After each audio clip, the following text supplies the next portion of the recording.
Okay, so it's been a while since I've done a film review, and I think the film that I'm going to review is, I call it one of the most unusual films I've ever seen. And I don't quite know what to make of it. So I'm going to make this video right now. The credits are on the screen. I've literally just finished watching it. And the name of the film is White Dog, directed by Samuel Fuller and released in 1982. Now, when I read the synopsis at first, I thought it sounded a bit daft. I didn't really think it sounded like a plausible storyline. But I have to say, it's a pretty powerful film, and I'm surprised it's not better known.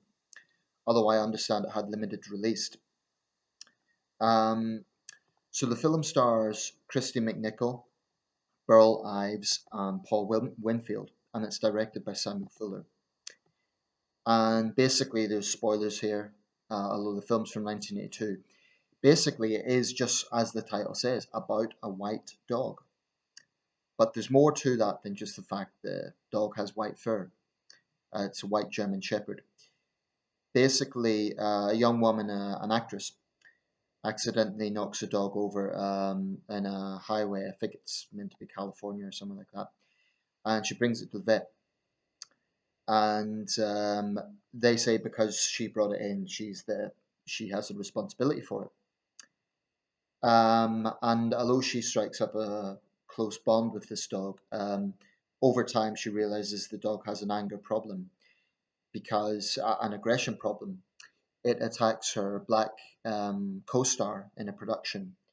It attacks a black driver, and gradually she realizes that the dog is attacking just black people, or specifically black people, and she brings it to as a sort of last resort to sort of animal training center, for want of a better term, run by Burl Ives and Paul Winfield. And they immediately recognize it's an attack dog. But one of the keepers there, who's black, is attacked by it. And then he says that's a white dog. So they specify that this is a type of dog that is actually reared by hardcore white supremacists to target black people. Now, like I say, on the surface, that sounds a bit daft, like, oh, a racist dog. That's how I read the synopsis. But it's not that the dog is racist, it's that it's being conditioned by racists as a weapon. Um, and so basically,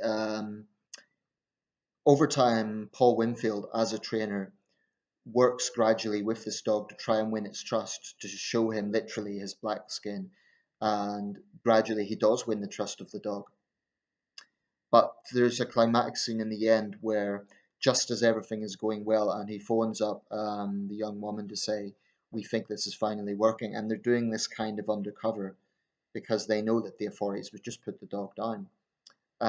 But her and Paul Winfield and Burl Ives are kind of in the know about what is going on, with Paul Winfield taking real risks to win the trust of this dog by constantly exposing him to the fact that he's a black man and trying to win his trust. Anyway, just as she's leaving the house when she's going to see the good news, an old man turns up with two of his grandchildren, and he says he's come to reclaim his dog. And it dawns on her that this is the guy, this is the racist who basically trained the dog. And it's revealed in the film that the dog is trained in such a way that from puppyhood, when it's a puppy, it learns to fear black people because he got black men to beat it as a puppy. So she then launches into an angry tirade about what an awful man he is and he's a sick bastard and so on. Um, the ending is quite shocking, and like I say, this is a spoiler. But you see Paul Winfield say there's one final test. I actually thought the dog was going to switch again and attack him, but at the last second it doesn't. Then it turns to her and runs towards her, and I think, oh, okay, now it's got the reverse mentality because dogs see in black and white, so now it's seeing white people as the enemy. But no, it stops at her. Then Burl Ives is there, older man, and he happens to have a slight resemblance to the racist.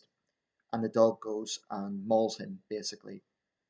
So Paul Winfield has no choice but to shoot the dog, and it's a real downer of an ending. I mean, it's not a happy ending. Just as you think he's finally got this sort of click in the dog, and it's kind of a social experiment, I guess, a moral experiment. Like if we can cleanse this sickness, this racist sickness from the animal, is there hope? But the ending is really it's not a happy ending. It's not a feel good film. So maybe that's my only criticism. Like, what does it leave you with? Just despair, really. And it just closes with the dog lying in the middle of a pound. You know, it's been shot, and they're going off in the distance, and it's really, it's not a good ending. It's not. I don't mean cinematically. It's not a good ending. It's just it doesn't make you feel good. It's a downer. Um, Definitely, it's an interesting film, and I'm surprised it's not better known.